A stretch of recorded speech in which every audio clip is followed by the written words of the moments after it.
আজকের ভিডিওটা স্টার্ট করেছি বিকেলবেলা থেকে। তো চলো আজকে বিকেল থেকে সন্ধ্যা পর্যন্ত কি করলাম সেটাই তোমাদের সাথে শেয়ার করব। সো হ্যালো এভরিওয়ান, তোমরা সবাই কেমন আছো? আশা করছি অনেক ভালো আছো, আর আমিও ভীষণ ভালো আছি।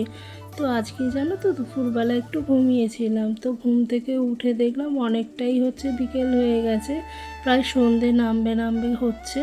তো আমি ভাবলাম বিছানাটা আগে গুছিয়ে নিয়ে বিছানাটা ঝাড় দিয়ে নিই, কারণ সন্ধে লেগে গেলে তো আর বিছানা ঝাড় দেওয়া যায় না। তো সবার আগে দেখো বিছানাটা ঝাড় দিয়ে নিলাম, আর দেখো বাইরেটা পুরো সন্ধে হয়ে গেছে। তো ভাবলাম এবার চলো সন্ধেবাতিটা দিয়ে নিই, আবার বর আসার আগে টিফিন করতে হবে, কারণ ও অফিস থেকে আসলে জানো তো প্রচণ্ড খিদে পায়। তো বলে কিছু না কিছু একটা বানিয়ে দাও। তো ভাবলাম চলো, বেশ কিছুদিন আগে এই ফ্রেঞ্চ ফ্রাইটা অর্ডার করেছিলাম, তো খাওয়া হচ্ছিল না। বানাবো করে বানানোই হচ্ছিল না, তাই খাওয়াও হচ্ছিল না। ভাবলাম তাহলে আজকে বানিয়ে ফেলি, ও দেখে ভীষণ খুশিও হবে, আর অনেক দিন হয়েও গেছে। তো চলো আজকে বানিয়ে নিই।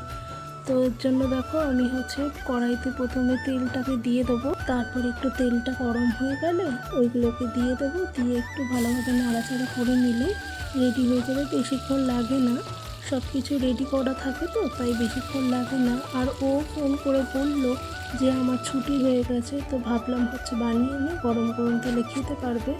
তো দেখো এদিকে আমি ভাবছি, আর এদিকে ও চলেও এসছে, তার জন্য তাড়াতাড়ি করে গেটটাকে খুললাম, কারণ বৃষ্টি পড়ছিল বাইরে। তোমরা কারা কারা ফ্রেঞ্চ ফ্রাই খেতে ভালোবাসো অবশ্যই কমেন্ট করে জানাবে। তো আমার যদিও খুব একটা ভালো লাগেনি খেতে, আমার বর ভালোভাবেই খেয়েছে, ওর ভালো লেগেছে। এদিকে আমার সবগুলো ভাজা হয়ে গেছে। তো এদিকে আমি বেড়েও নিয়েছি, আর ভাবলাম উপর থেকে একটু মশলা ছড়িয়ে দিই, তো খেতে তাহলে ভালো লাগবে, তাই জন্য খুব একটা দিইনি, অল্প একটু সামান্য মশলা ছড়িয়ে দিয়েছি। এরপর ওকে দেবো, ও এবার টেস্ট করে বলবে যে কেমন হয়েছে। সেটাই বলছিলাম যে টেস্ট করে বলো যে কেমন লাগছে খেতে।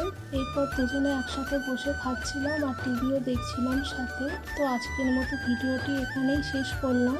আজকের ভিডিওটি তোমাদের যদি ভালো লেগে থাকে তাহলে চ্যানেলটাকে সাবস্ক্রাইব করে, আর তোমরা যদি ফেসবুক থেকে দেখো তাহলে পেজটিকে ফলো করে আমার পাশে থেকো। আজকের মতো টাটা সবাইকে।